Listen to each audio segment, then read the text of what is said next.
Arrest warrants have been issued in El Salvador for 3 former left-wing guerrilla fighters wanted in connection with the execution of 2 American soldiers whose helicopter was shot down during the country's 1979–1992 Civil War. The warrants are the first of their kind since a 1993 amnesty law guaranteeing impunity for Civil War crimes was annulled a year ago. They were issued amid growing anger at the government's reluctance to pursue perpetrators.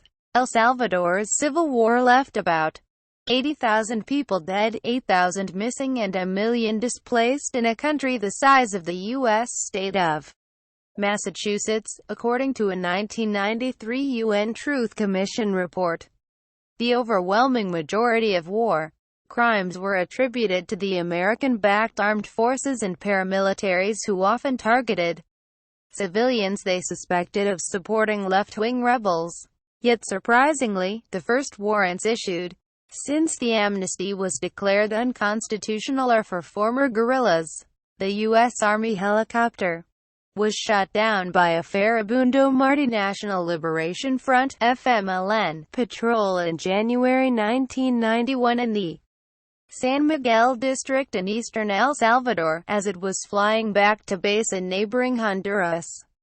The pilot, Daniel Scott, was killed in the crash but 2 wounded soldiers, Lt. Colonel David Pickett and Corporal Ernest Dawson, were shot dead after the guerrillas stole the cache of weapons on board the helicopter, according to the Truth Commission.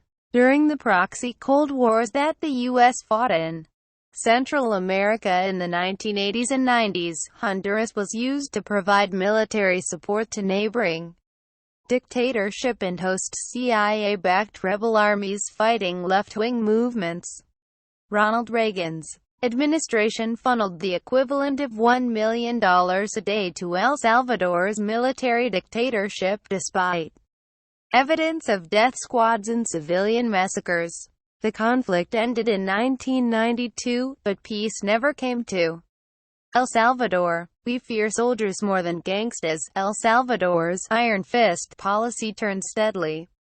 Read more. The ruling right-wing Arena Party pushed through the amnesty law in 1993, a week after the UN report was published, guaranteeing impunity for perpetrators of war crimes. Since then, warring street gangs, transnational criminal groups and state security forces have helped make El Salvador the second most deadly country in the world, after Syria.